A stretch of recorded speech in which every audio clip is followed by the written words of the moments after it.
The one skill that changes everything. Let me ask you something that might make you uncomfortable.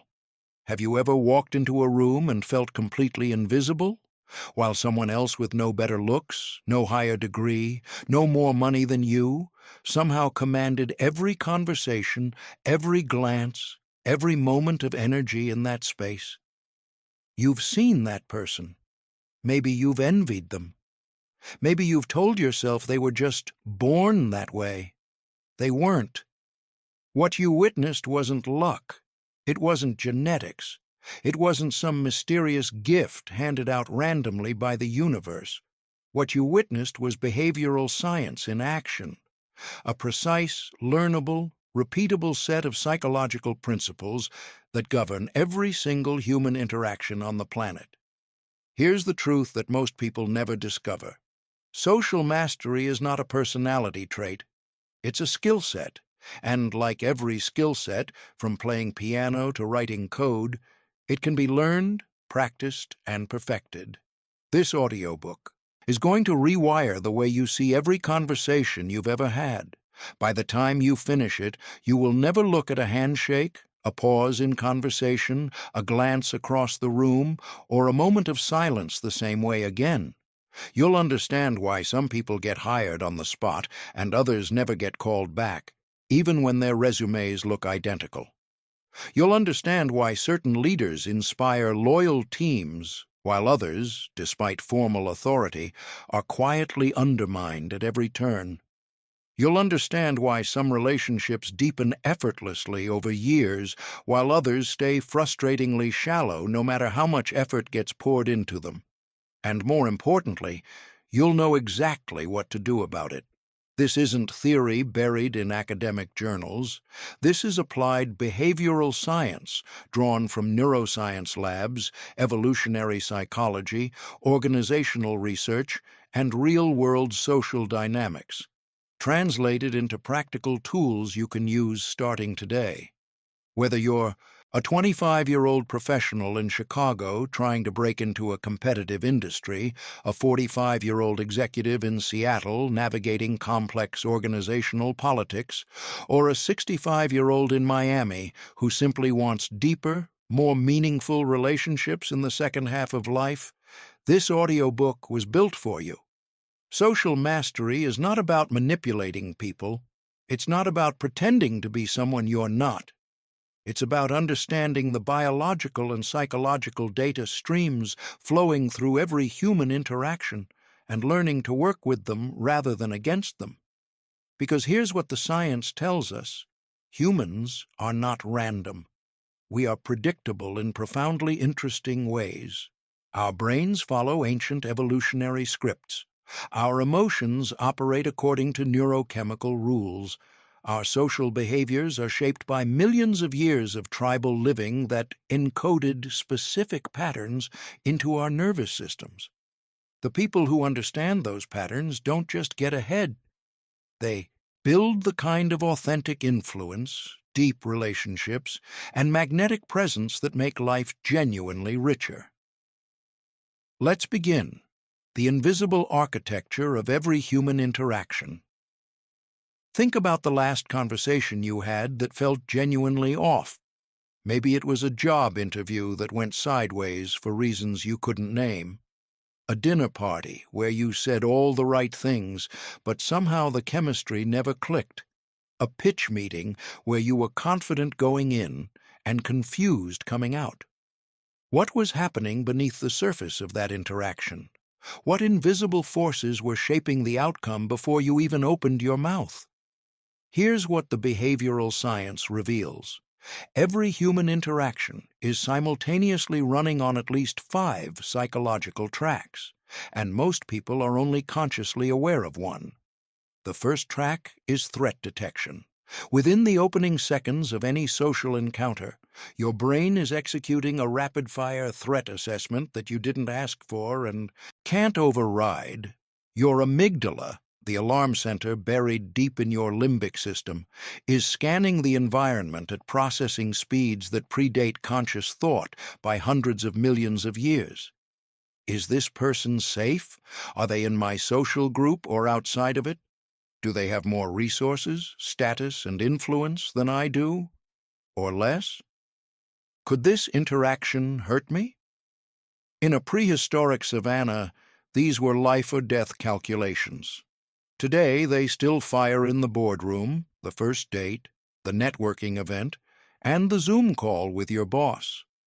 The critical insight is this: everyone you meet is running this threat assessment, including the people you most want to impress. And the single most powerful thing you can do in any social interaction is signal safety before you signal anything else. Not intelligence, not status, not accomplishment, safety. When your body language, vocal tone, and opening words communicate, "I'm not a threat to you," you bypass the threat detection filter and gain direct access to someone's rational, connective brain. This is the neurological foundation of rapport, and it's why the most magnetic people in any room are rarely the loudest or the most accomplished. They're the ones who make others feel immediately, viscerally at ease. The second track is reciprocity bias. Reciprocity is not a social nicety. It is a hardwired biological imperative. When Marcus, a sales director in Austin, routinely buys coffee for his assistant without being asked, sends articles of genuine interest to colleagues before important meetings, and remembers to follow up on conversations that most people forget entirely, he isn't just being nice. He is activating one of the most powerful influence mechanisms in the human nervous system. The brain, when it receives something of value, attention, information, a favor, genuine acknowledgement, generates a felt obligation to return that value.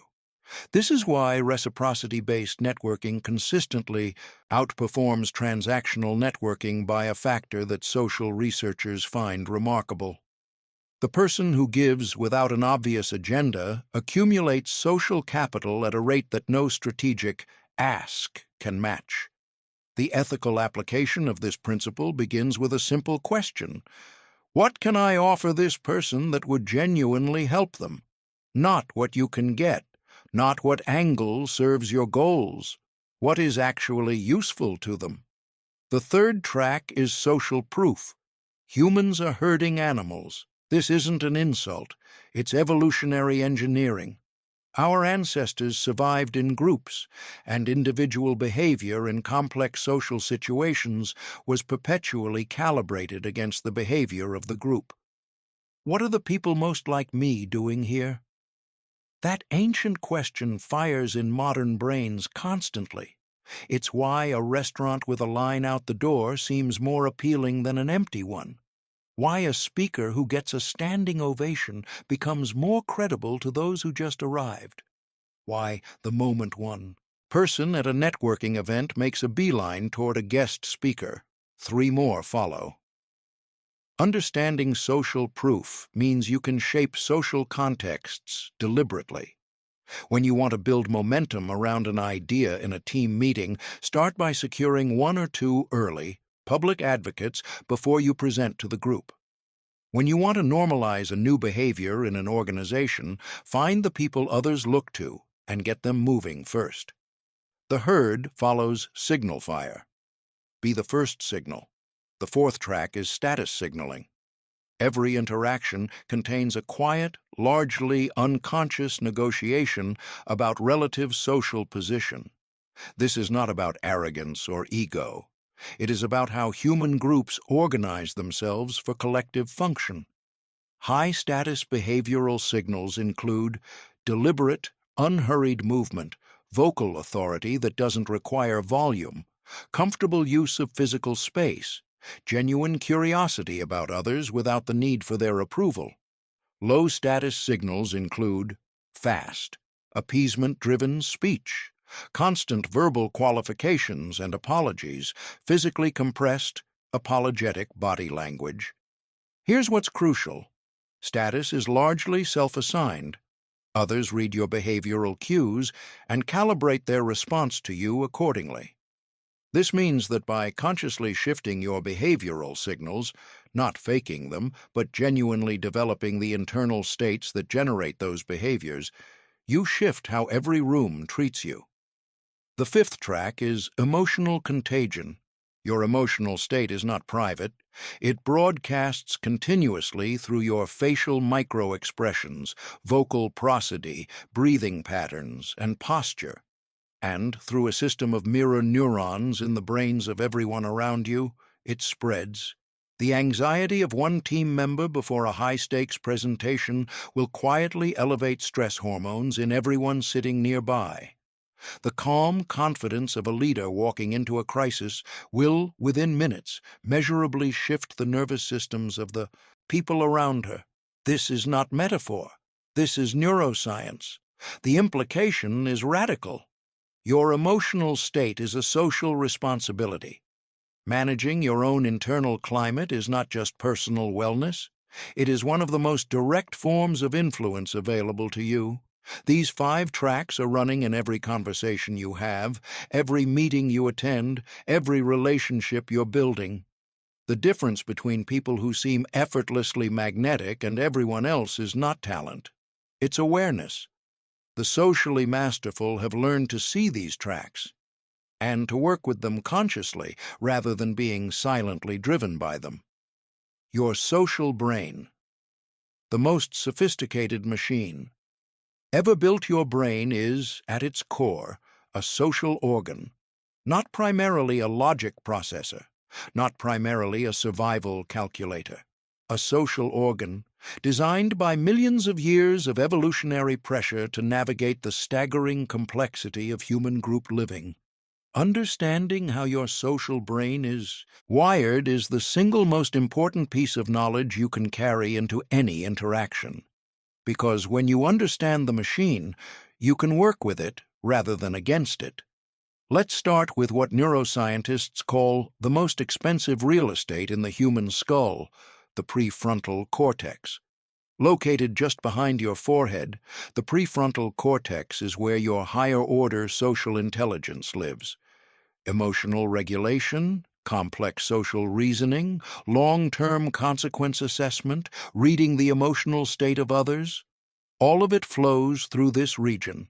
It is the part of your brain that lets you pause before saying something you'll regret, read the room before making your pitch, and craft responses that consider someone else's perspective before your own. But here's the problem that almost nobody talks about. The prefrontal cortex is also your brain's most energy-hungry system. And when your mental and emotional resources are depleted, when you're exhausted after a cross-country flight, sleep-deprived going into a critical negotiation, or flooded with anxiety before a high-stakes presentation, it is the first system to go offline. This is why brilliant people say spectacularly stupid things in emotionally charged moments. This is why leaders who are extraordinary under normal circumstances become reactive and poor decision-making under sustained stress. The hardware is fine. The power supply is low. The practical application of this knowledge is more important than most people realize. Strategic social situations, the conversations that matter most, deserve prime mental real estate. Don't schedule critical negotiations at the end of an already exhausting day. Don't have difficult relationship conversations when you're depleted. Don't make important social decisions when your prefrontal cortex is running on fumes. Sleep, physical movement, stress management, these are not lifestyle preferences. They are prerequisites for operating your social brain at full capacity. Now, let's talk about the mirror neuron system, perhaps the most socially significant discovery in neuroscience in the past 50 years. When Jennifer, a therapist in Seattle, sits with a grieving client, she doesn't just understand their pain intellectually. She feels a version of it. When her client's shoulders slump, her own physiology shifts subtly. When her client's breathing becomes shallow, Jennifer's nervous system registers a corresponding response. This happens automatically, below the threshold of conscious awareness, through a class of brain cells that fire both when you experience something and when you observe someone else experiencing it. Mirror neurons are the neurological infrastructure of empathy. They allow us to simulate the experiences of others in our own bodies, to catch their emotional states the way we catch their yawns. This has extraordinary practical implications. It means that genuine empathy isn't just a moral stance. It's a neurological event. When you truly attend to someone else's experience, your brain physically reconfigures to process that experience. This is why people can reliably tell the difference between someone who is genuinely interested in them and someone who is performing interest, because the mirror neuron system generates different physical responses in both the observer and the observed. It also means that your social environment shapes your psychology in ways that are not merely psychological. Spending significant time with people who are chronically anxious, negative, or emotionally chaotic doesn't just feel unpleasant, it literally rewires your nervous system toward those same states through continuous mirror neuron activation. This is not a small finding. It is the neurological basis for the ancient wisdom that your 5 closest relationships determine who you become. The limbic system, your brain's emotional processing and social reward center, operates the way a financial market operates, through continuous real-time valuation. When you experience connection, recognition, belonging, or genuine acknowledgement, your limbic system releases dopamine, oxytocin, and serotonin in combinations that register as reward, motivation, and safety. Every person you interact with is, at a neurological level, seeking some form of social reward. The nature of that reward varies by individual. Some people are primarily seeking recognition, others belonging, others intellectual validation, others simply to be seen. The socially masterful have learned to identify which specific reward currency each person around them is seeking, and to provide it authentically. Here is something that behavioral scientists discovered that surprises people when they first encounter it. The same neural pathways that process physical pain also process social rejection, exclusion, and humiliation. Being left out of a meeting you should have been included in doesn't just feel bad emotionally. Your brain processes it as a literal injury. This is why social wounds heal slowly. They are, neurologically speaking, real wounds. This understanding should shape how you handle conflict, how you give feedback, how you deliver difficult news, and how you navigate the exclusion dynamics that exist in every organization and social group. The person who just got passed over for the promotion is not being dramatic. Their nervous system just processed a genuine injury. Treat them accordingly. Finally, the amygdala, that ancient, fast-acting alarm system sitting at the center of your brain's threat detection architecture. It operates faster than conscious thought, generating reactions before your prefrontal cortex even knows what's happening. This is why first impressions are so neurologically sticky. By the time your conscious mind registers that you've met someone new, your amygdala has already rendered a verdict, and that verdict acts as a filter for everything that follows. Working with your amygdala rather than against it means understanding that social safety must be established before anything else can happen. Information, persuasion, rapport, influence, all of these require a calm amygdala as their prerequisite. An activated threat detection system is a closed door. Your first job in any social interaction is to gently, consistently, authentically communicate. You are safe here. The remarkable news embedded in all of this neuroscience is the concept of neuroplasticity. Your social brain is not fixed. The neural pathways that govern your social behaviors, how you read rooms, how you regulate emotions, how you build rapport, how you recover from conflict, are all trainable. Every time you consciously practice a social skill, you are literally altering your brain's physical structure. Social intelligence is not a trait, it is a practice. The 4 pillars of social intelligence and how to build each one. In over 2 decades of research on high-performing individuals across industries, from Silicon Valley to Wall Street, from elite military units to professional sports franchises, behavioral scientists have consistently identified the same 4 capabilities in people who demonstrate exceptional social intelligence. Not 3, not 6, 4. And they work as a system, each one feeding and amplifying the others. Pillar 1. Social awareness. David, a senior partner at a law firm in New York City, walks into a conference room before a major negotiation begins. Before anyone has spoken a word about the deal on the table, he has already registered 3 things. The junior associate on the opposing team is barely maintaining eye contact with her own lead counsel, indicating internal tension. The lead counsel himself is using unusually expansive hand gestures for the early stages of a meeting, a tell that he's more nervous about this negotiation than his confident posture suggests. And the 2 parties are sitting 18 inches further apart than the conference table technically requires, meaning someone made a deliberate spatial choice about distance. David doesn't know any of this consciously. He hasn't analyzed it. He's simply attuned, and those 3 observations will subtly inform every decision he makes in the next 3 hours. Social awareness is the capacity to accurately read the emotional states, psychological motivations, and relational dynamics of others in real time.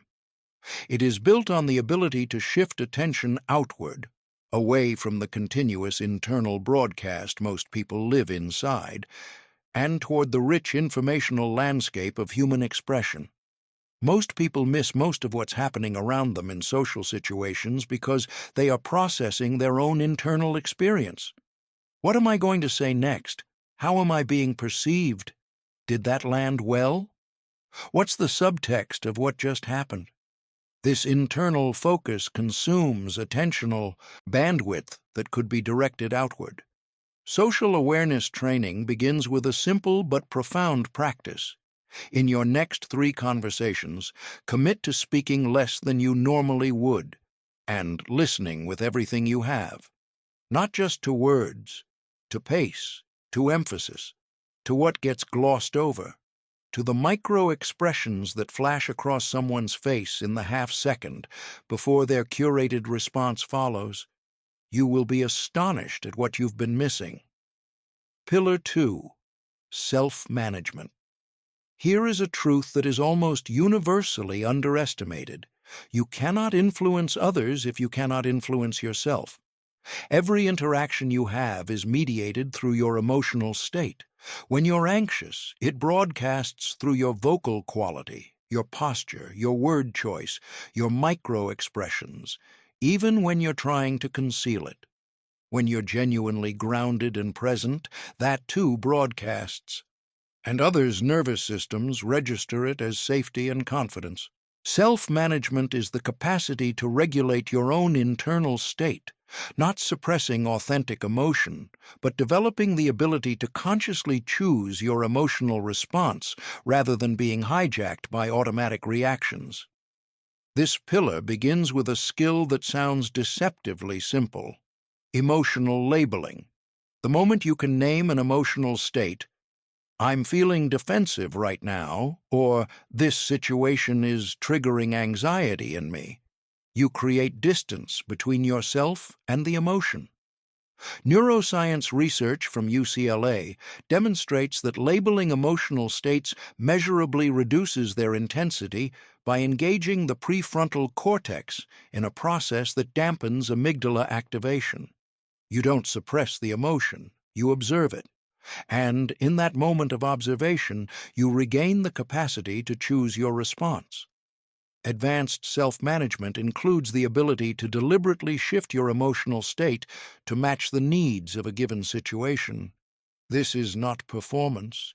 It is the recognition that different social contexts call for different emotional registers, and that developing range across those registers is a core social skill. Pillar 3. Social influence. Let's be precise about what influence is and what it isn't. Influence is not coercion. It is not manipulation. It is not the application of psychological pressure to get people to do things against their genuine interest. Influence, properly understood, is the capacity to help people move toward decisions that genuinely serve both them and your shared goals. By understanding what they care about most and communicating in terms that connect with those values. The most effective influencers in the world are not the most aggressive or the most persistent. They are the most generous in their listening. They spend far more time understanding others' motivations, fears, and aspirations than they do crafting arguments. Because once you truly understand what someone cares about, the work of influence becomes almost effortless. You're simply connecting your idea to their existing motivation, rather than trying to transplant new motivation into them. Social influence builds on trust, which builds on consistency, which builds on character. There are no shortcuts. Pillar 4. Relationship architecture. The fourth pillar is perhaps the least discussed and most underestimated. Relationship architecture is the capacity to build, maintain, and deepen meaningful connections systematically, not through occasional grand gestures, but through consistent, thoughtful attention over time. The most relationally successful people treat their important relationships the way skilled architects treat buildings, with deliberate design, ongoing maintenance, and deep respect for the structural principles that hold everything together. This includes understanding the natural phases relationships move through: initial connection, deepening familiarity, inevitable friction, and either renewed depth or gradual dissolution, and knowing how to navigate each phase skillfully rather than reacting to them blindly.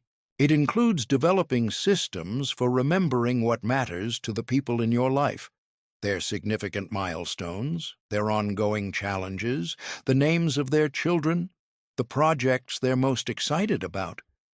In a world of information overload, the person who remembers you specifically is the person who makes you feel genuinely valued, and it includes the willingness to invest in relationships before you need anything from them, planting seeds of genuine connection that bear fruit over months and years, rather than showing up only when you have an ask. These 4 pillars do not operate independently. Social awareness gives you the information you need to manage yourself appropriately. Self-management creates the emotional platform from which genuine influence can flow. Influence, exercised ethically over time, builds the relational depth that makes the architecture possible. And strong relationship architecture gives you more opportunities to practice and refine all 4 skills. Master all 4, and what emerges looks like charisma.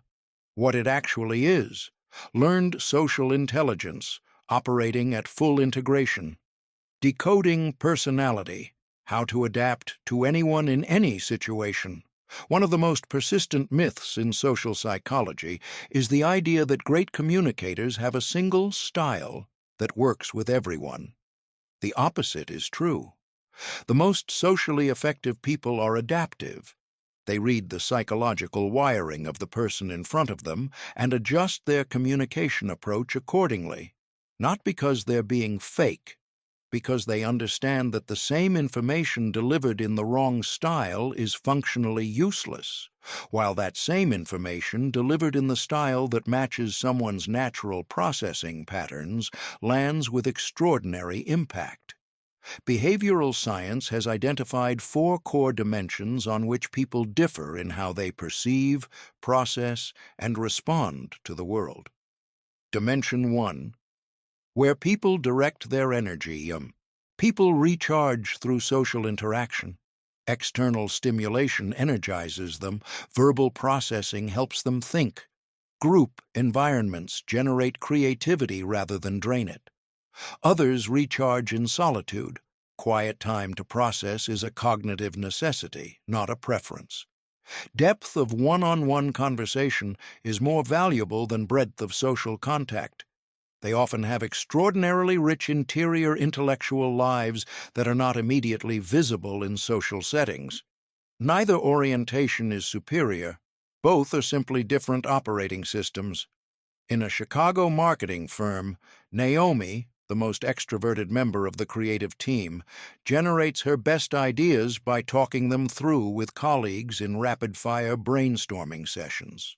Her colleague, James, who is more introverted, generates his best ideas after those sessions when he's had 2 hours alone with his notes. Their manager, who understands this distinction, structures the team's creative process to honor both patterns and gets dramatically better output as a result. When you're working with someone whose energy flows inward rather than outward, slow down, ask thoughtful questions, then give them actual space to answer. Don't rush through silence. Don't mistake their processing time for disengagement. Their insights, when they come, tend to be more carefully considered than what emerges from rapid-fire exchange. Dimension 2. How people take in information. Some people are fundamentally concrete processors. They trust what they can see, measure, and verify. They want specific examples, step-by-step implementation, data-backed evidence, and proven methodologies. Abstract frameworks without clear practical application frustrate them. They are the people who ask, "But what does this actually look like on Tuesday morning?" And they're asking because that's how their brain evaluates whether an idea has real value. Others are primarily pattern and possibility thinkers. They're drawn to frameworks, future scenarios, and conceptual connections between seemingly unrelated ideas. They get bored by excessive detail before they've understood the big picture. They want to understand the why and the vision before they engage with the how. The mistake most people make is presenting their natural style to everyone. The concrete presenter overwhelms the pattern thinker with implementation details before they've earned their attention with a compelling vision. The big picture thinker loses the concrete processor by staying in abstraction when specificity would close the sale. The fix is elegantly simple. Read your audience first. When you're in doubt, ask, would it be more useful to start with the overall framework or to dive straight into the specific steps? Most people will tell you exactly what they need, and the fact that you asked will itself communicate respect for how they work. Dimension 3. How people make decisions. Some people make decisions primarily through logical analysis. They want the data, they want the criteria, they want the rational case. Don't make it personal. Don't appeal primarily to emotion or relationship. They'll actually trust you less if they feel you're trying to emotionally manipulate them. Give them the case. Let them decide. Others make decisions through values and relational impact. They want to understand how this decision affects people, whether it aligns with what they believe in, what the human consequences look like. Leading with cold logic to these individuals bypasses their primary decision-making channel entirely. They need to feel it before they can approve it. In practice, most people use both channels, but they have a primary channel that needs to be engaged first. Identifying which channel that is in the person across from you is one of the highest leverage social skills you can develop. Dimension 4. How people organize their world. Some people need structure and closure. Ambiguity is uncomfortable. They want clear decisions, organized timelines, and the confidence that comes from knowing what happens next. Changing plans after they've been settled creates genuine stress, not because these people are inflexible, but because predictability is part of how they allocate cognitive resources. Others are fundamentally exploratory. They want to keep options open, gather more information, stay flexible as conditions evolve. They experience premature closure as a loss of possibility. Forcing them to decide before they feel ready generates resistance, not commitment. The high-achieving team leader who understands this distinction doesn't try to make her exploratory team members more decisive and her structured team members more flexible. She creates systems that honor both and channels each type toward the work that most naturally suits their cognitive style. Beyond these four dimensions, understanding motivational patterns adds another layer of social precision. Some people are primarily driven by achievement. They need to win, to progress, to demonstrate growing capability. Give them challenges with measurable outcomes. Others are driven primarily by stability. They need to know the ground won't shift unexpectedly beneath them. Give them clear expectations and gradual change. Still others are driven by autonomy or by connection, and each needs something distinct to feel genuinely engaged. The key philosophical point underlying all of this is worth stating directly. Adapting your communication style to others is not inauthenticity. It is consideration. It is the recognition that your job in social interaction is not to express yourself. It is to actually communicate. And communication is only successful when something meaningful transfers from your mind to theirs. The science of first impressions. You have 7 seconds. Here is an uncomfortable number, 7. 7 seconds. That is the average window within which another person's brain has already formed a detailed neural pathway encoded judgment about your competence, trustworthiness, social status, and likability. Not 20 minutes. Not after a meaningful conversation. 7 seconds. Before you've said anything remotely substantive, before they know anything real about you. This is not shallow. This is evolutionary. The brain's first impression machinery evolved in environments where the stakes of social miscalculation were literally life and death. Getting it right, fast, was survival critical. That hardware is still running in modern brains, even when the stakes are merely a job interview in Manhattan or a first meeting at a dinner party in Los Angeles. Understanding the science of first impressions doesn't just protect you from leaving damaging ones. It gives you a precise toolkit for deliberately engineering the ones that serve you. The face, your fastest communication channel. Before you've stood up to shake hands, before you've uttered a word, your face has already told a complex story. Behavioral researchers have found that people make consistent judgments about dominance, warmth, competence, and trustworthiness from facial expressions in under 100 milliseconds, faster than conscious processing can catch. The single most powerful facial feature in first impression formation is not bone structure. It's the smile, and specifically the distinction between a genuine smile and a social one.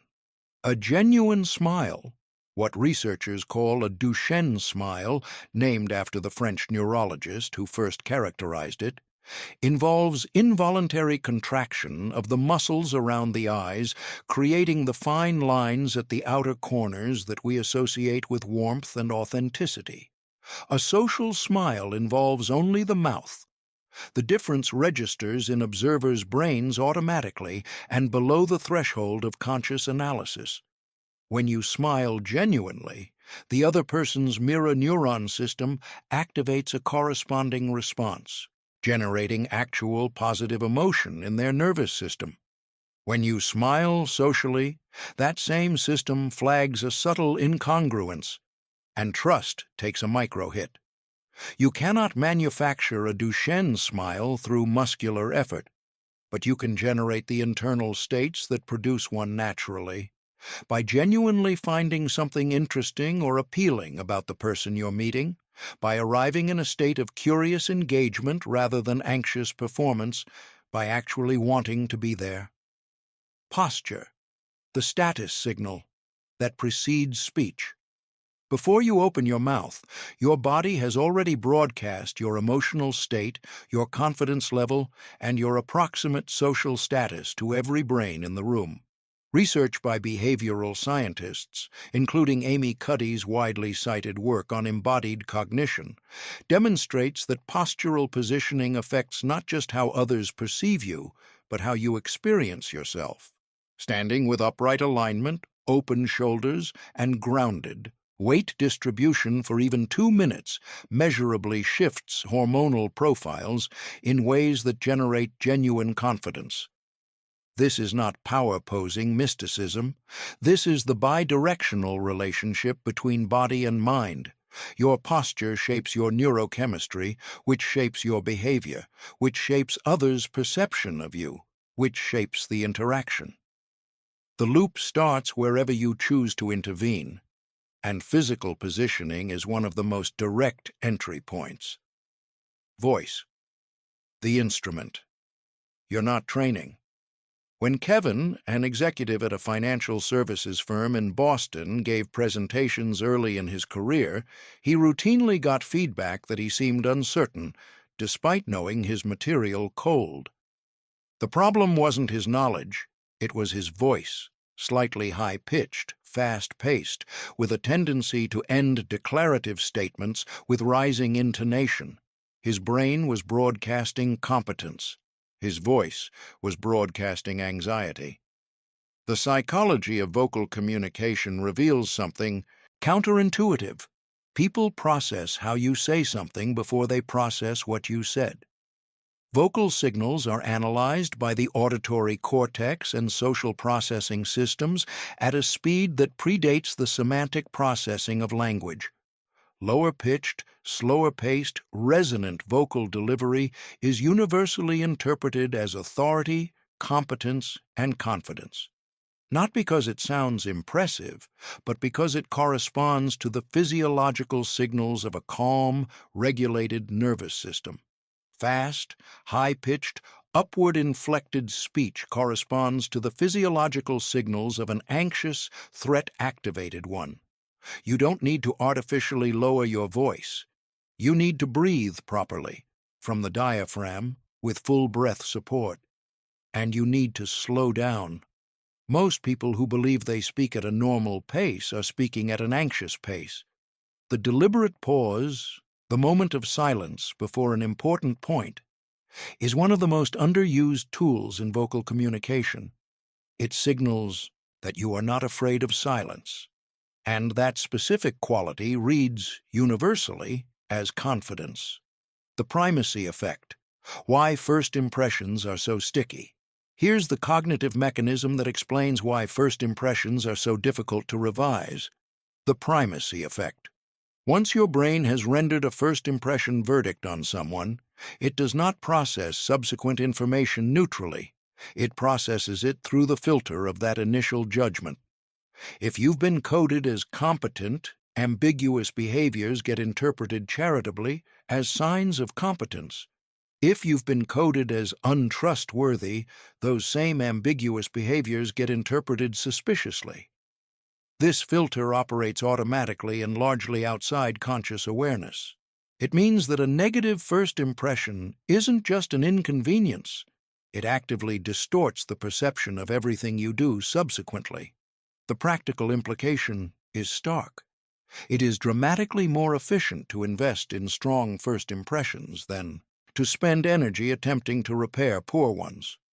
Recovery is possible, but it requires sustained, consistent positive interactions over an extended period, essentially forcing a statistical override of the initial neural encoding.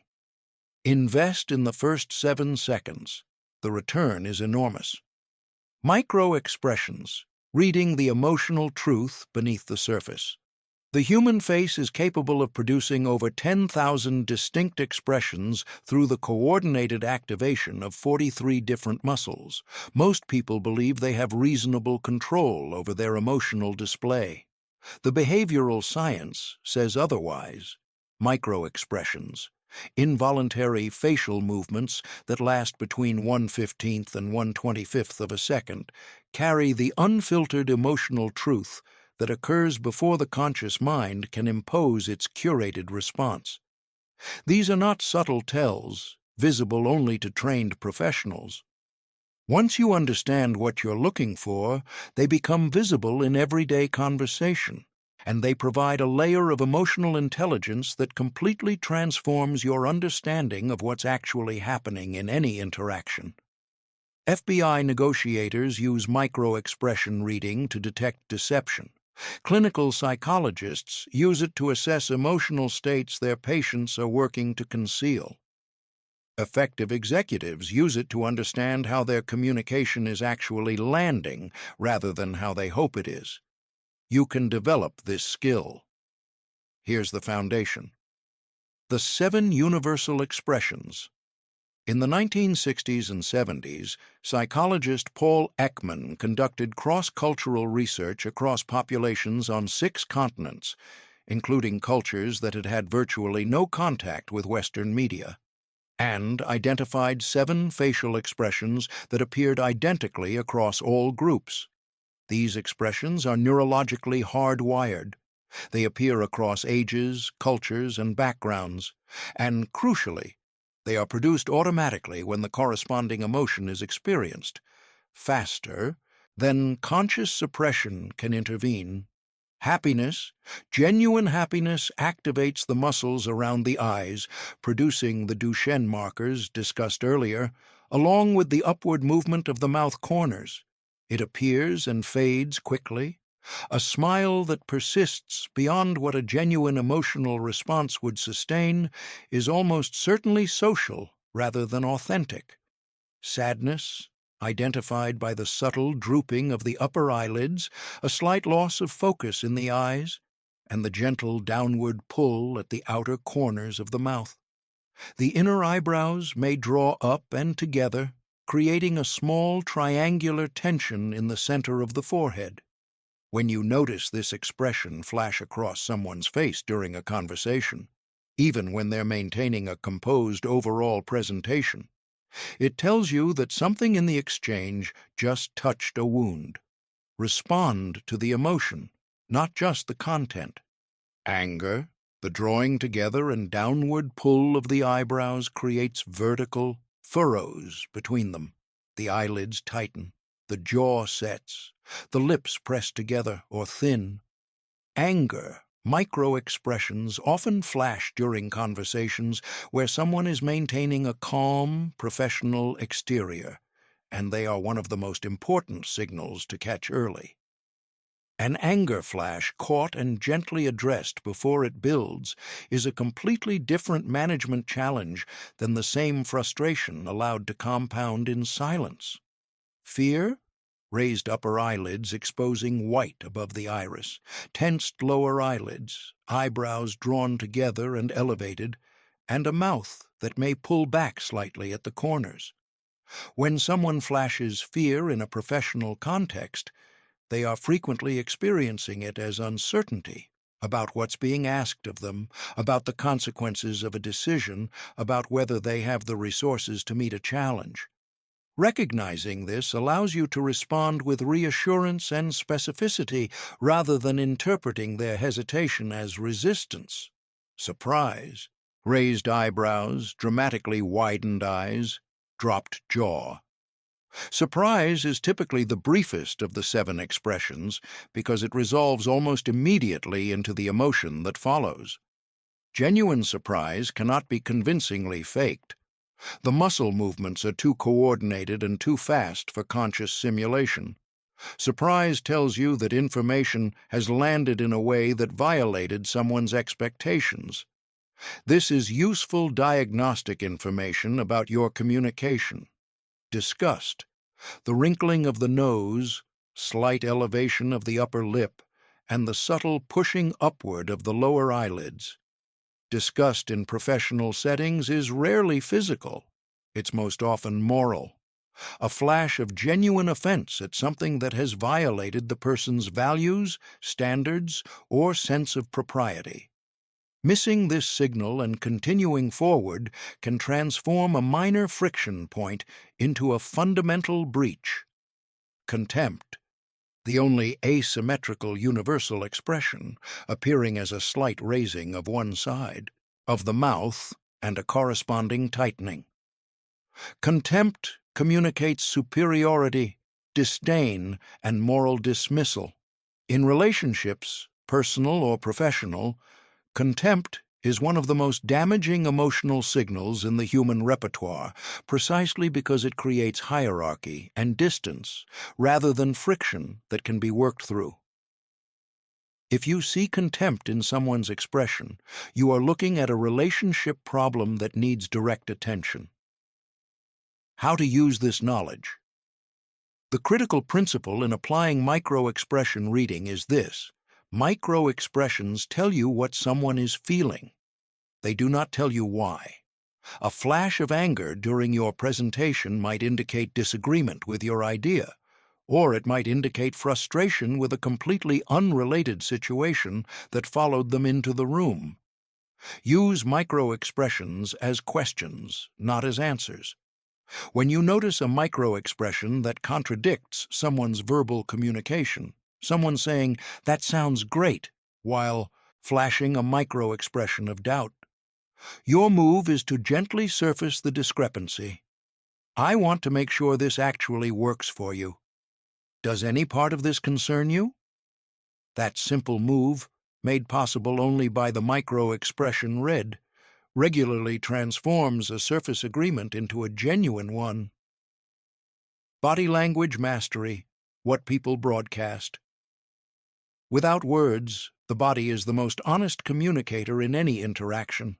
While the mind can craft carefully constructed sentences and the face can be trained toward a degree of expressive control, the body, particularly the lower body and the nonverbal coordination patterns that occur over time, broadcasts the truth of someone's internal state with remarkable consistency. Here is the foundational principle. Body and mind exist in a continuous bidirectional relationship. Your emotional state shapes your posture, gestures, and movement patterns, and your posture, gestures, and movement patterns, in turn, shape your emotional state. This bidirectionality is one of the most practically powerful insights in behavioral psychology because it means you can enter the loop from the physical end. You don't need to feel confident first. You can move confidently, and the feeling will follow. Posture. The baseline signal. Upright spinal alignment with open, broad shoulders and a relaxed, grounded stance communicates competence, self-assurance, and readiness, not through any cultural convention, but because these postural patterns correspond directly to the physiological state of a regulated, confident nervous system. The goal is not rigid military bearing, which reads as tension and aggression rather than confidence. The goal is relaxed alignment, the sense that your body is organized and at ease in the space it occupies. Elena, a litigation attorney in San Francisco, noticed that when she entered courtrooms early in her career, she unconsciously made herself smaller. Shoulders rolled forward slightly, arms close to the body, weight shifting rather than grounded. She attributed it to the formal authority of the setting. What she understood only later was that she was signaling low confidence to the exact audience she most needed to impress. The shift she made was not psychological, it was physical. She began practicing entry, literally rehearsing how she walked into spaces where she placed her bag, how she positioned herself at the table, until grounded, open physical presence became her default. The psychological confidence followed the physical practice. The specifics: what to watch for hands and arms. Open palm gestures signal honesty and accessibility. hands hidden in pockets, behind the back, or under a table, create a subtle but measurable distrust response in observers' brains. Crossed arms are frequently misread as defensiveness. They are equally likely to signal cold, concentration, or comfort, which is why clusters of signals matter more than any single gesture in isolation. Foot orientation, one of the most reliable unconscious signals in body language. When someone's feet point toward you, they are engaged. When their feet orient toward a door, an exit, or another person, their body is telling you something their words may not. In group conversations, foot orientation reveals social alliances and disengagement cues that are invisible when you're only watching faces. The lean, forward-leaning signals interest and engagement. Backward-leaning with crossed arms and elevated chin signals evaluation. The person is processing you, not yet committing. Backward-leaning that's relaxed rather than elevated signals comfort and established rapport. The same physical distance means different things depending on these leaning cues. Mirroring, when two people are in genuine rapport, their bodies unconsciously synchronize, matching posture, breath rate, gesture patterns, and spatial orientation. This happens without deliberate intention. You can accelerate rapport by subtly moving toward the posture pattern of the person you're with, not mimicking, but matching energy and openness. Research confirms that being mirrored generates measurable increases in liking and trust. Proxemics, the social geography of physical distance. Comfort with physical proximity is both culturally and relationally calibrated. Moving closer than the established comfort zone generates threat responses. Maintaining greater distance than warmth would suggest creates emotional distance that mirrors the physical. Socially attuned people read others' comfort with physical proximity continuously and calibrate accordingly. Presence, the integration of all physical signals. What researchers call presence, that quality of being fully engaged, grounded, and authentic that characterizes socially magnetic people, cannot be manufactured through any single physical technique. Presence emerges when your internal state and your external expression are congruent, when what you're thinking, feeling, and projecting are all aligned, when there is no gap between your inner experience and your outer presentation. Others sense it at a neurological level. Their social brains register the absence of incongruence as safety, authenticity, and trustworthiness. Developing presence is therefore not primarily a physical practice. It is an internal one. It begins with becoming comfortable enough with yourself that you no longer need to manage the gap between who you are and who you're performing. The physical practices, the posture work, the gesture awareness, the proxemic sensitivity, support this process, but they cannot substitute for it. The voice, your most underutilized social instrument. Before your words register semantically in another person's brain, your voice has already told them something they will act on. Research in vocal psychology demonstrates that humans process paralinguistic information, pitch, pace, volume, resonance, rhythm, several hundred milliseconds faster than they process lexical content.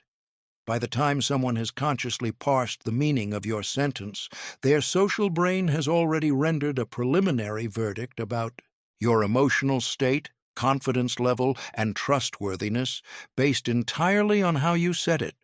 Most people have never consciously developed their voice as a communication instrument. They speak at their habitual pitch, their default pace, their conditioned volume, completely unaware that each of these parameters is broadcasting a specific social signal to every brain in the room. This is an enormous, almost entirely unrealized opportunity. Pitch and authority. Vocal pitch correlates strongly with perceived social status and authority across virtually all cultures and contexts. Lower-pitched voices are associated with leadership, intelligence, and composure, not because of any arbitrary convention, but because low pitch corresponds to the physiological state of a regulated, confident nervous system. High pitch corresponds to arousal, anxiety, and the sympathetic activation state. The goal is not to artificially force your voice into an unnatural register. It is to speak from the natural resonance point of your lower vocal register, which for most people requires developing proper breath support, eliminating the habitual throat tension that pushes voices upward under social pressure, and slowing down enough to allow full resonance to develop. Paradoxically, anxiety makes people speak faster and higher, which then broadcasts the anxiety they're trying to conceal, which triggers more anxiety. Consciously slowing down and breathing deeper before and during high-stakes communications directly interrupts this loop. The power of pause. In American culture particularly, silence in conversation creates discomfort that most speakers rush to fill, with filler words, unnecessary qualifications, or repetitive bridging phrases that drain both clarity and authority from their communication. The deliberate pause is one of the most powerful and most underused tools in your vocal arsenal. Before an important point, pause. Let your audience feel the weight of what's coming. After a critical piece of information, pause. Let them process it rather than immediately competing with your next sentence. In response to a challenging question, pause rather than immediately defending, qualifying, or deflecting. The pause signals, I am not rattled. I take your question seriously. I will give you a considered response rather than an anxious one. Culturally, in the United States, confident pausing is associated with gravitas.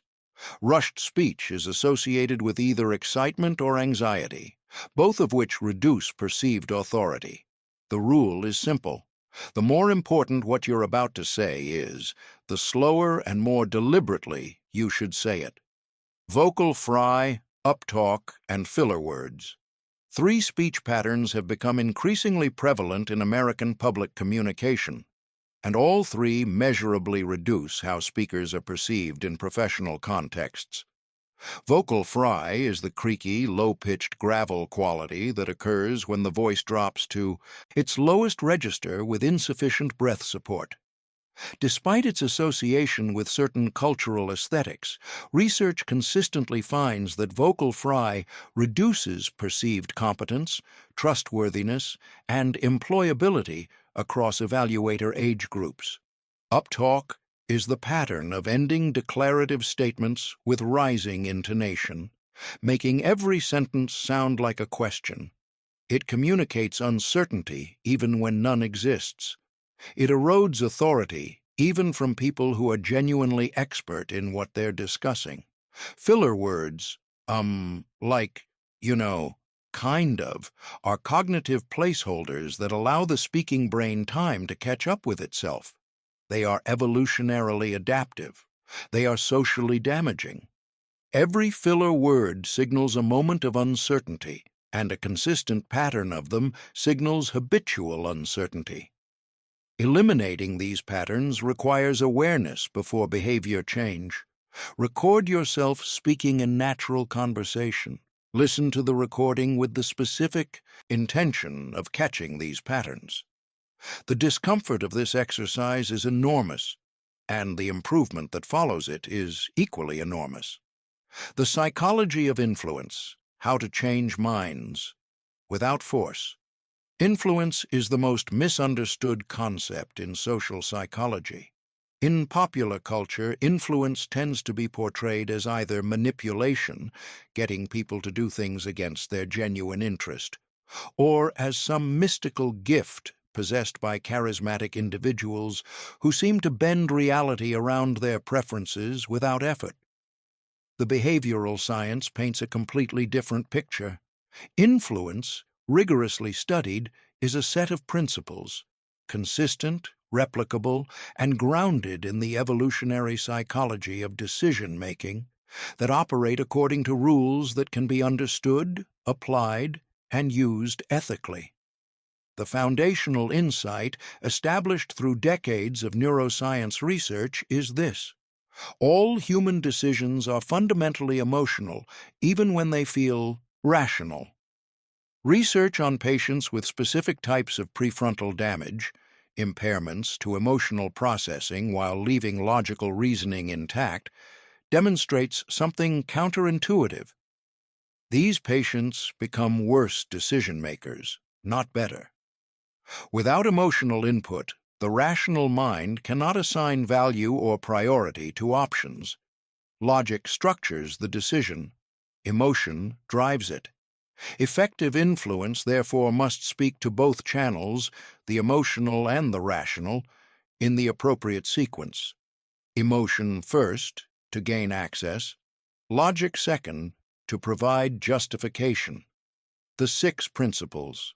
In Robert Cialdini's landmark behavioral research, 6 consistent principles of influence emerged across thousands of studies and real-world contexts.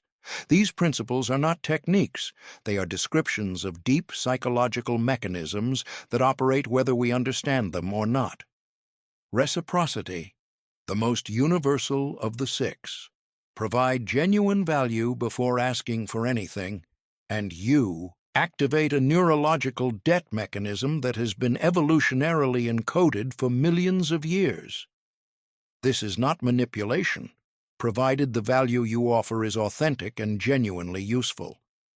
It is the recognition that human relationships operate as mutual investment accounts, and that deposits create the conditions for withdrawals. Commitment and consistency. Once someone has taken a position, particularly if they've done so publicly or in writing, they feel psychological pressure to behave consistently with that position. The implication for influence: help people articulate their own values and goals before you present your proposal. When they've stated their position, they'll feel internal drive to honor it.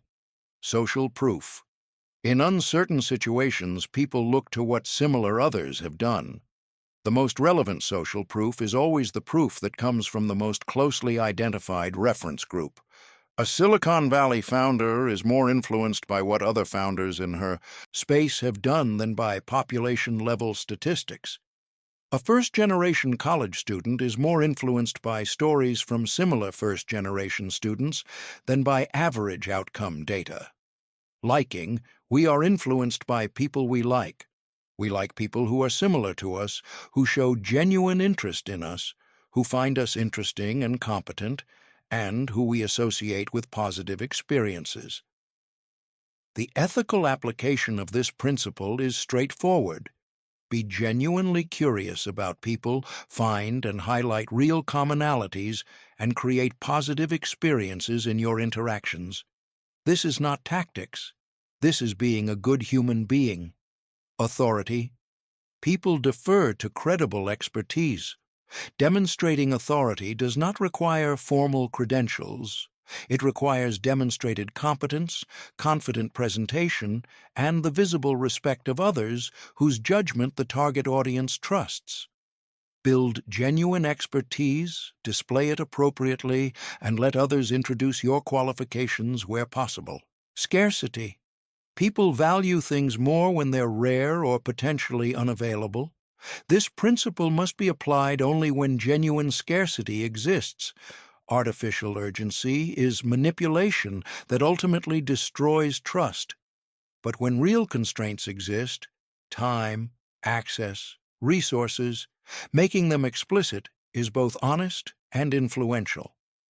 Framing, the variable. Nobody talks about 2 physicians approach the same patient with the same surgical option using identical factual information. The first frames it, "This procedure has a 90% survival rate." The second frames it, "1 in 10 patients who undergo this procedure does not survive."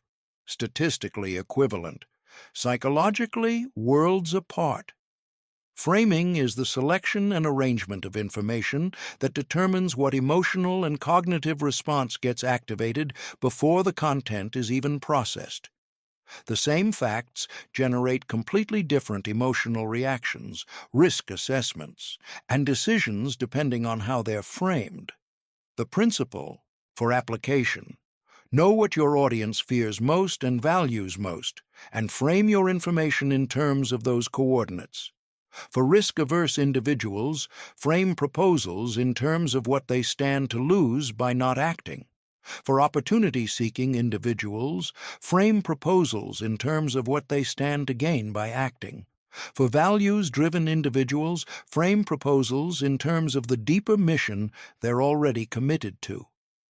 Framing is not deception, it is translation. You are taking the same true information and rendering it in the language that your audience's brain can actually receive. Emotional contagion, the invisible social weather system. Emotions are not private. This statement sounds obvious. Of course, emotions aren't entirely private. We express them, others see them. But the behavioral science reveals something far more radical than simple emotional expression.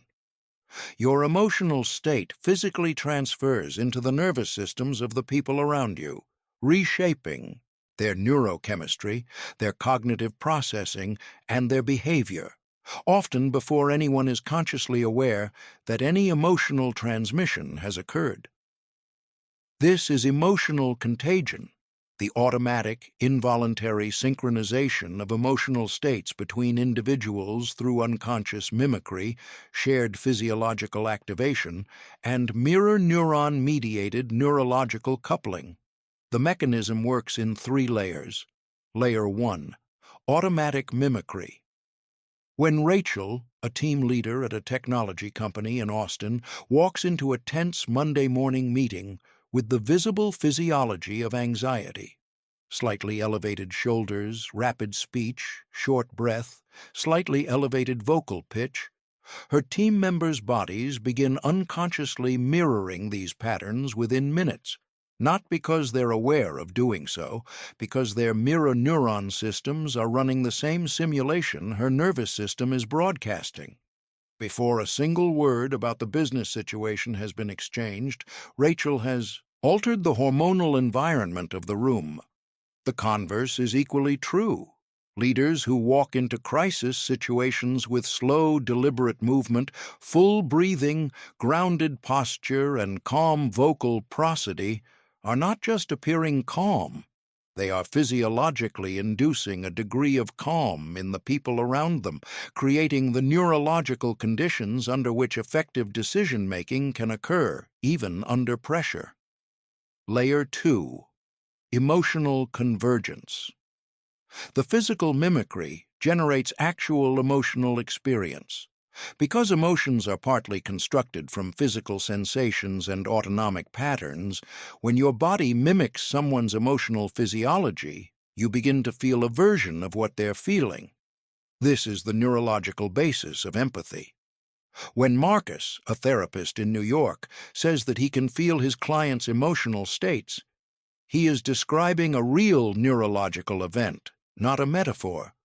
Convergence is strongest with people we feel close to or identify with, but prolonged exposure to anyone's emotional pattern creates convergence, which is the precise mechanism by which toxic environments, over time, damage even the most psychologically resilient individuals who inhabit them.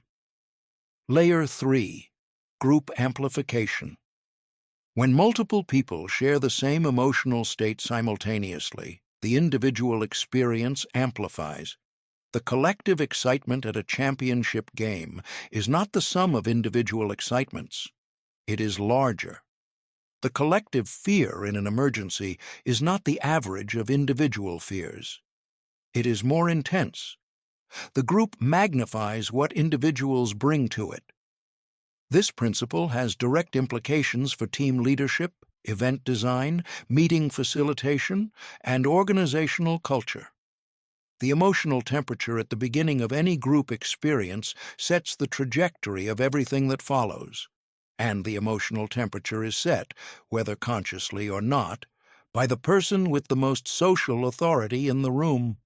Emotional leadership, the conscious practice. Understanding emotional contagion transforms your relationship with your own emotional state. It stops being merely personal, it becomes social responsibility. The emotionally intelligent leader does not suppress her emotions. She manages their expression. Understanding that her emotional broadcasts are effectively policies that shape the emotional climate of everyone who inhabits her influence radius. Practically, this means, before high-stakes social situations, invest time in managing your own internal state rather than your external presentation. The most powerful thing you can do before a critical meeting, a difficult conversation, or a high-energy presentation is not to rehearse your talking points. It is to find your ground, to return your own nervous system to a state of genuine calm, curiosity, and presence, because that state will spread. The quality of your internal experience is the quality of the social weather you create wherever you go. Social, hierarchy and power dynamics, navigating the invisible architecture. Every human group has a hierarchy, not always a formal one, not always a fair one, but always one. This is not a pessimistic observation about human nature. It is a description of evolutionary biology. Social hierarchies emerged in our ancestral past as coordination mechanisms, ways of organizing group behavior, allocating resources, reducing conflict through established role clarity. The neural systems that process hierarchical information are ancient, fast-acting, and largely unconscious. Understanding how hierarchies actually work, rather than how we wish they worked or assume they work, is one of the most practically important pieces of social knowledge available. How status is actually built. The popular model of organizational status is formal authority, titles, reporting structures, official power. This model describes perhaps 30% of how influence actually operates in most human groups. The remaining 70% is informal status, and it is built on three things: competence, contribution, and character. Competence is demonstrated capability in areas the group actually values. It cannot be performed sustainably. It either exists or it doesn't. And groups, over time, are remarkably accurate at detecting the difference. Building genuine competence in areas that matter to your specific community is the most durable foundation for informal authority that exists. Contribution is the track record of helping others achieve their goals without keeping score.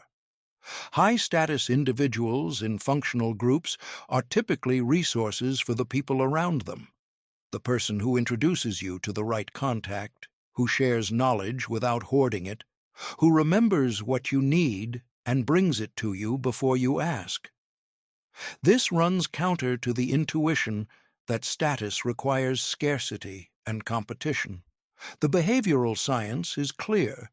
Generosity increases status rather than diminishing it because it demonstrates the abundance orientation of someone who trusts in their own continued ability to create value. Character is the alignment between stated values and actual behavior, especially when that alignment is costly. The person who tells the difficult truth in the meeting, where telling it creates awkwardness. The person who takes responsibility for a failure when deflection would have been easier. The person who supports someone who can offer them nothing in return. These behaviors build social trust at a rate that no strategic networking can match. Reading the room. Formal versus informal power. In most organizations and social groups, the formal hierarchy and the informal hierarchy are partially overlapping and partially distinct. Understanding which is more operative in any given situation is a critical social skill. When the formal hierarchy is highly functional, when the person with the title also has the respect, competence, and relationship capital to match. Formal authority and informal authority align, and navigating the structure is relatively straightforward.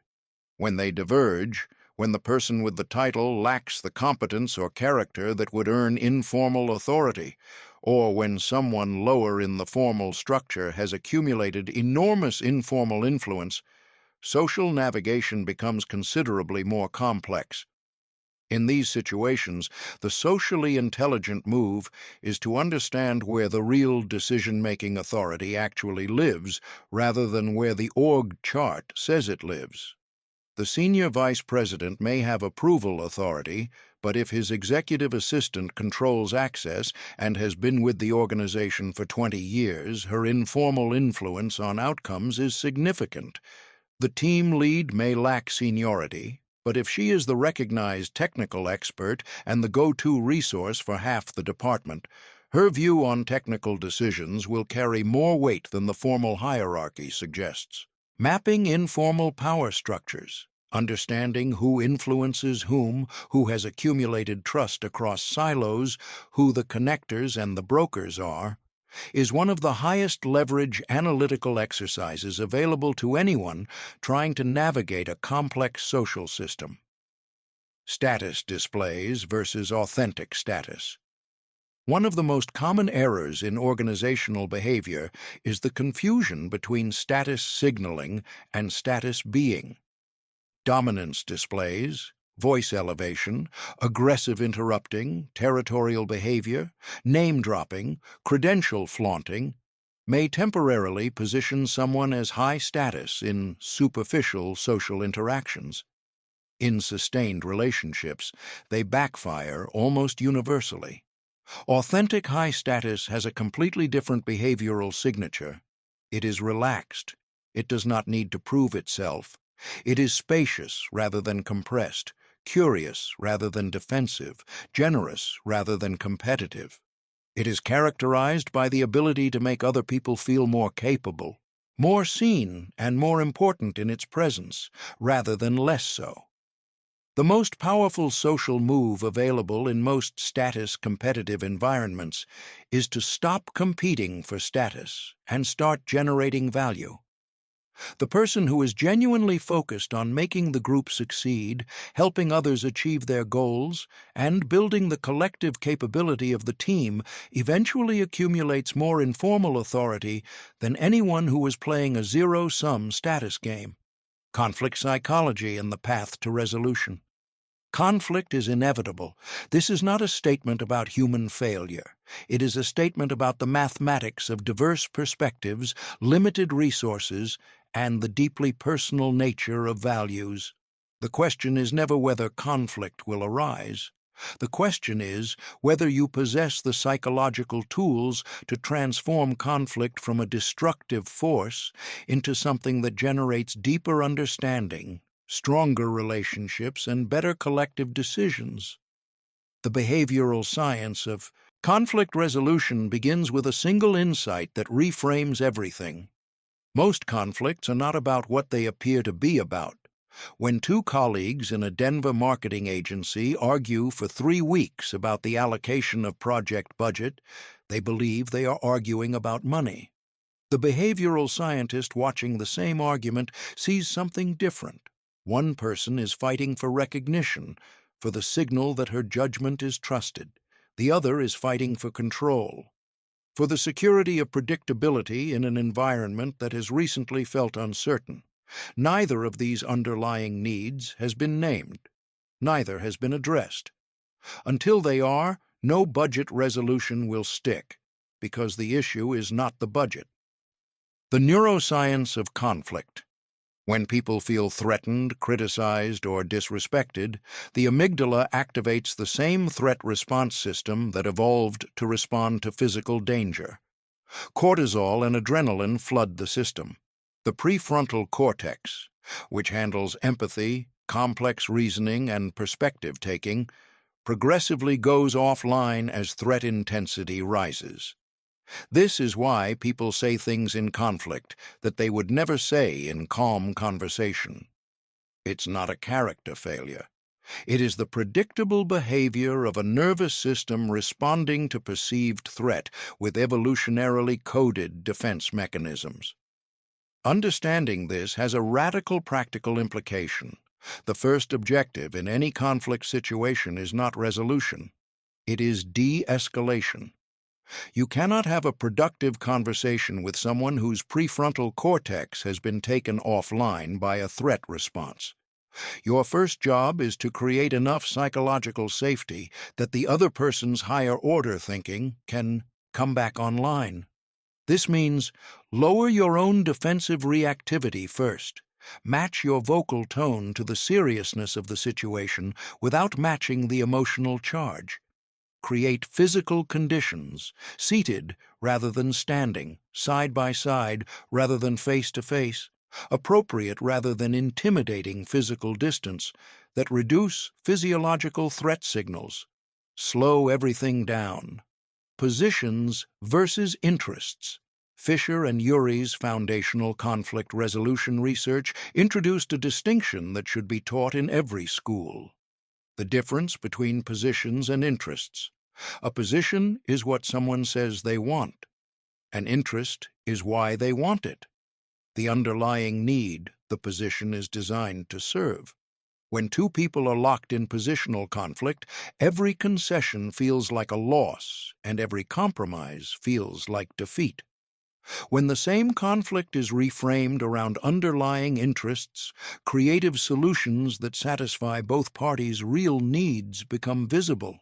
Solutions that neither party could have generated while locked in positional combat.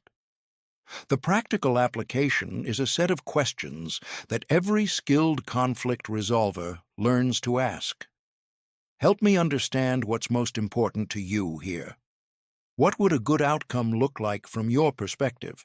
What would make this situation feel fair to you? These questions are not tactics. They are genuine attempts to understand what the other person actually needs. And that understanding is what makes resolution possible. The language of conflict research on relationship dynamics has identified specific linguistic patterns that consistently escalate conflict versus consistently create openings for resolution. Accusatory framing.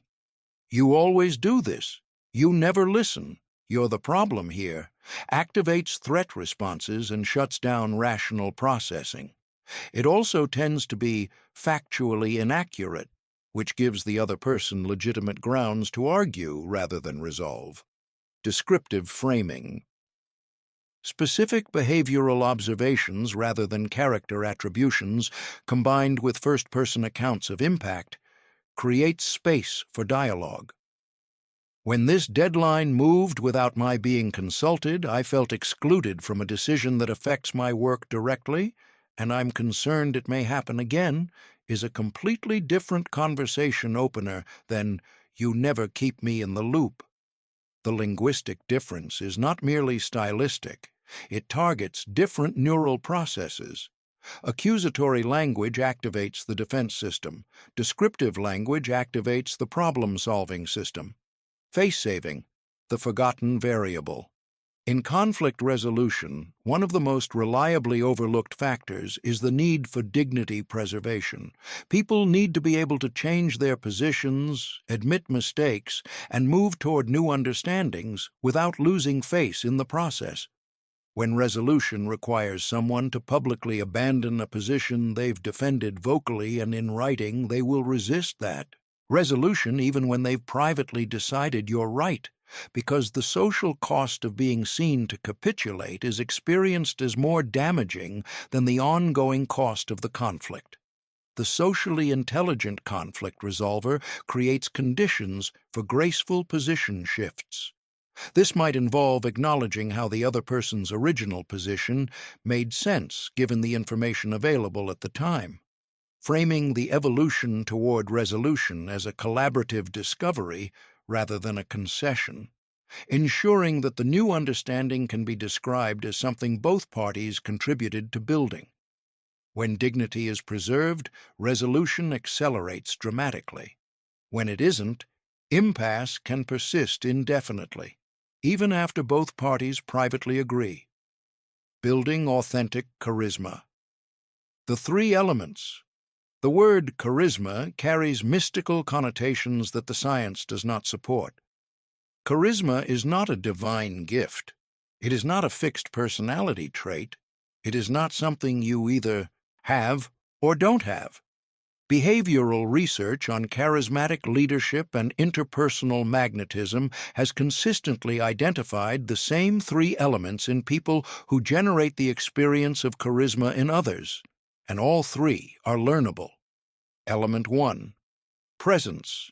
In a world of fractured attention, where the average person checks their phone 96 times a day and maintains split focus across multiple conversational threads simultaneously, the experience of someone's complete, undivided attention is rare enough to feel extraordinary. Charismatic people are not necessarily more interesting than others, they are more interested. When you speak with them, your nervous system registers something unusual. This person is actually here, actually listening, actually attending to you rather than managing their own performance, planning their next statement, or half-processing your words while monitoring the rest of the room. This quality, genuine present-moment engagement, is the foundation of charisma, and it cannot be faked. The mirror neuron system is sophisticated enough to detect the difference between performed attention and real attention within seconds. When attention is genuine, the other person's nervous system generates the neurochemistry of connection and significance. When it's performed, a subtle but detectable incongruence is registered. Developing presence is an internal practice. It requires learning to quiet the continuous internal broadcast, the self-monitoring, the planning, the evaluating, that most people run during social interactions. It requires genuine curiosity about others rather than strategic interest. It requires the willingness to actually be affected by what another person says rather than processing it from behind glass. Physical presence supports internal presence. Grounded, open posture, full breathing, deliberate rather than anxious movement. But physical positioning cannot generate what internal engagement alone provides. Element 2. Power, not dominance, not authority. Personal power. The calm assurance that comes from genuinely knowing who you are, what you're capable of, and what you believe in. People with personal power do not need your approval to feel secure. They do not flinch from disagreement. They do not shrink in the presence of higher formal authority. They are comfortable with silence, with uncertainty, with the possibility that they might be wrong. Their confidence is not performance. It's a stable internal orientation that others sense immediately and respond to as trustworthiness. Building personal power requires two things: genuine competence and genuine self-acceptance. Genuine competence means actually developing mastery in areas that matter to you and to others in your community. There are no shortcuts. The confidence that radiates from someone who is deeply skilled at what they do is categorically different from the confidence of someone who is simply performing. Genuine self-acceptance means resolving the gap between who you actually are and who you think you should be. This is fundamentally a psychological practice, and it is often the most challenging element in charisma development because many people are working harder to manage their self-presentation than they are to understand and accept themselves. Element 3. Warmth. The third element is perhaps the most misunderstood. Warmth is not niceness. It is not agreeableness. It is not the absence of directness or challenge. Warmth is the genuine communication that you are for the people you're with, that their well-being, growth, and success matters to you. It is expressed through the quality of your attention, the generosity of your acknowledgement, the specificity of your interest in their specific life and experience. When these three elements are integrated, when you bring presence, power, and warmth simultaneously, You create what research calls magnetic presence. People feel energized in your company. They feel more capable of their best thinking, more seen in their authentic experience, more inspired toward their aspirations. This is charisma, not performance, not technique, integration. The architecture of deep conversation. Conversation is the medium through which everything that matters in human social life is built or destroyed. Relationships, trust, influence, reputation, understanding, resolution, all of it flows through the quality of conversation. Yet most people have never learned anything systematic about how conversations actually work at a psychological level. The opening. The first three exchanges, research on conversational dynamics, confirms that the first three exchanges of any conversation set a trajectory that is difficult to redirect once established. The tone, depth, and quality of initial exchanges create an implicit contract about what kind of conversation this is going to be. Generic openers, "How are you?" "Fine, thanks," and "You?" establish a contract for surface-level exchange. Neither party has any expectation of depth, vulnerability, or meaningful information transfer. The conversation that follows tends to stay in the shallows. Specific, curious, genuinely interested openers create a different contract. "I saw the project you led last quarter, the market entry strategy. What was the hardest decision you had to make?" Establishes. "I see you, I've paid attention, I'm interested in your real experience, not your curated presentation." The conversation that follows tends to go deeper. The power of the right question. Questions are the primary tool of conversational influence, and most people use the bluntest version of this tool. Closed questions generate data. "Did you enjoy the conference?"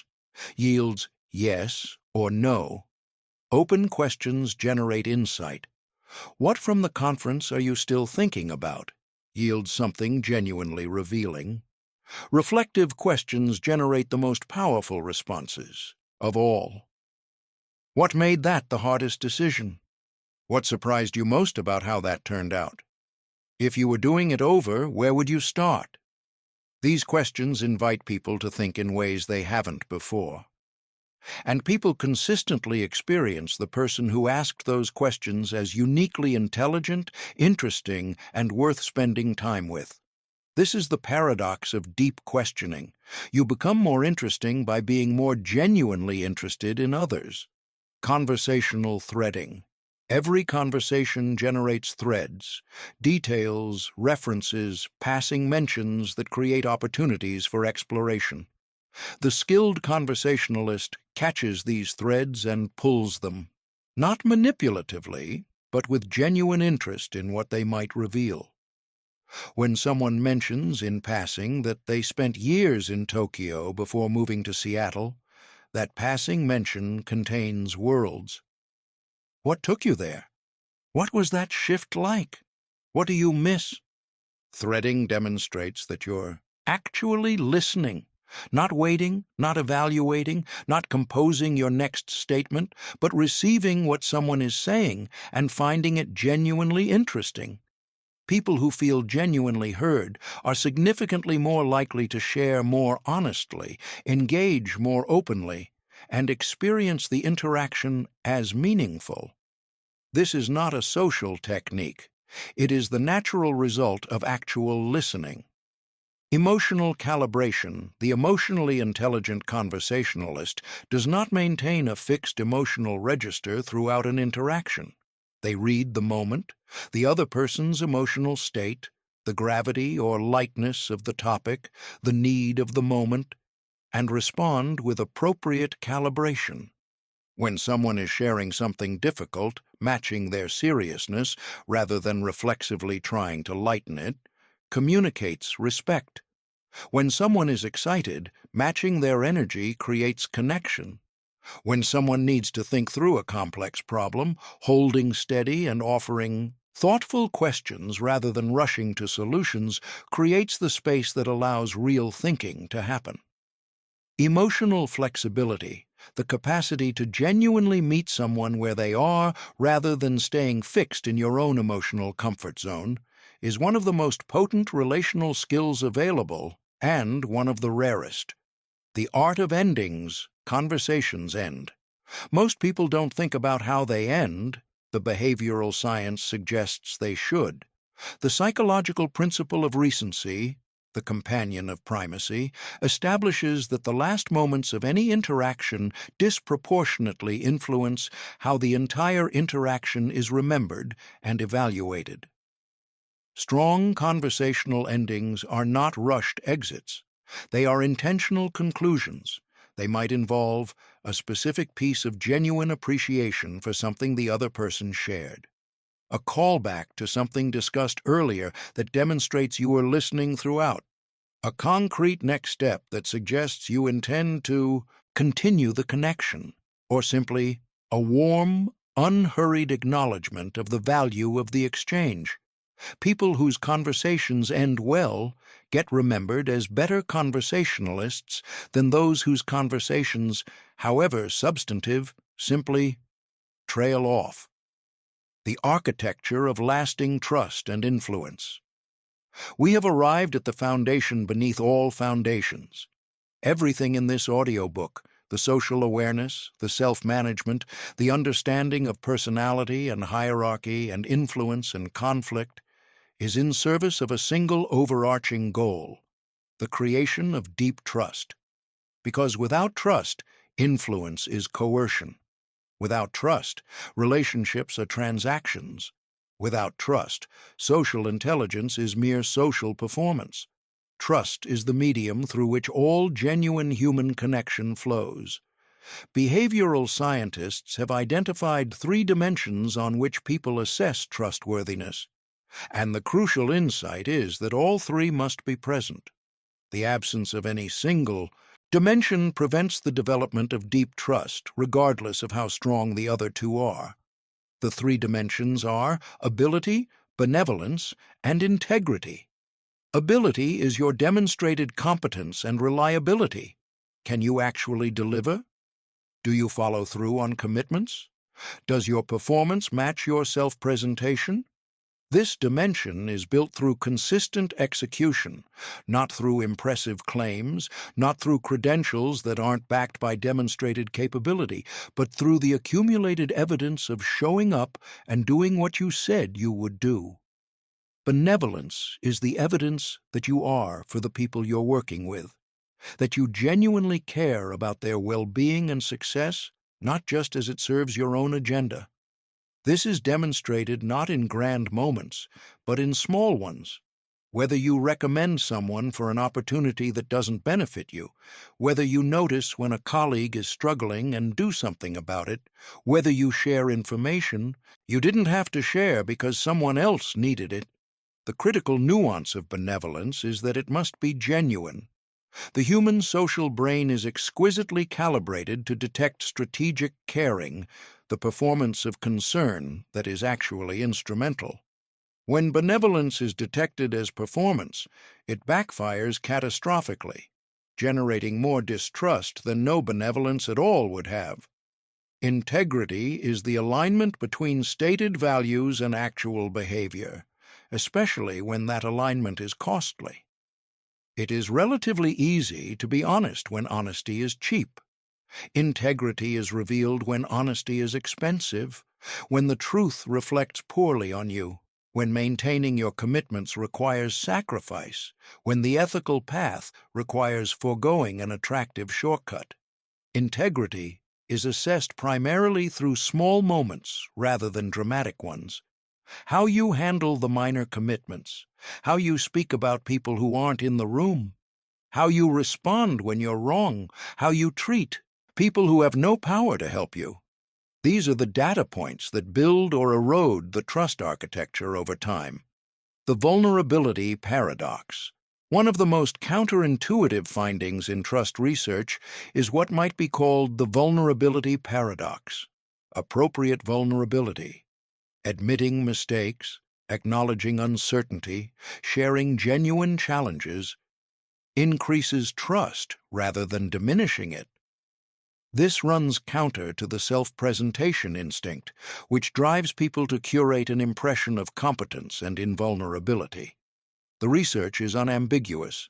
People trust those who are willing to show their humanity more than they trust those who perform perfection. Why?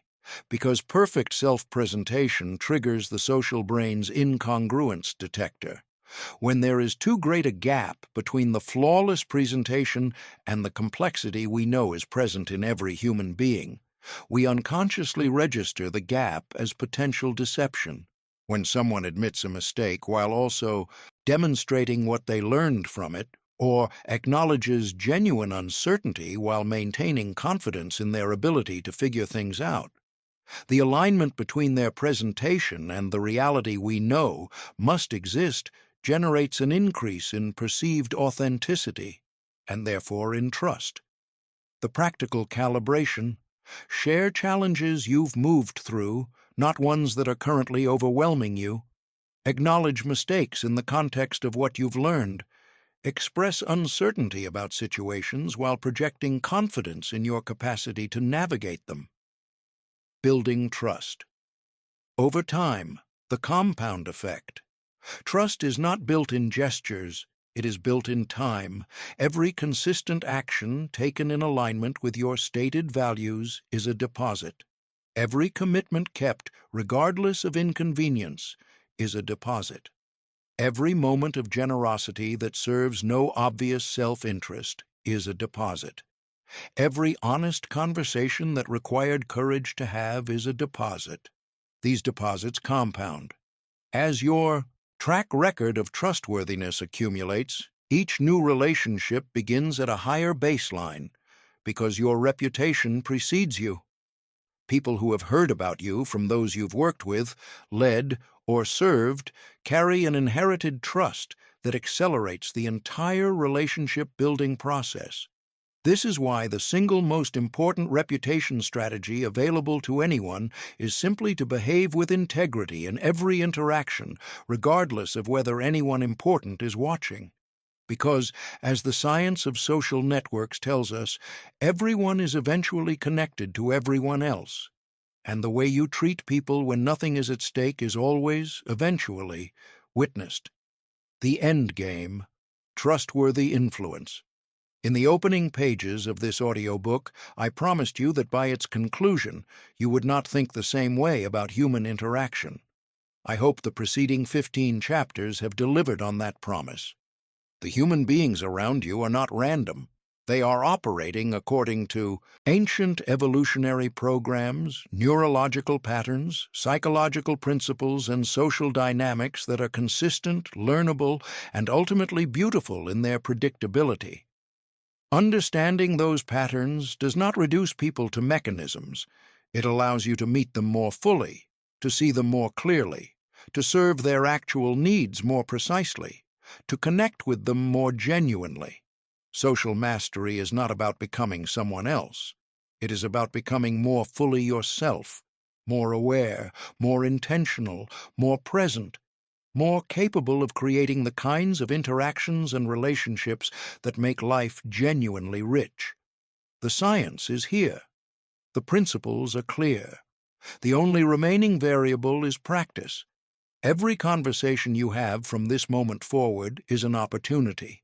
The person across from you is running the same evolutionary software you are, seeking safety, connection, recognition, meaning. When you understand that, you can give them what they're actually looking for. And in doing so, you build something that no amount of clever tactics could ever manufacture. Genuine trust, real influence, authentic connection. That is social mastery. And it starts, as all mastery does, with the next conversation you decide to show up to fully.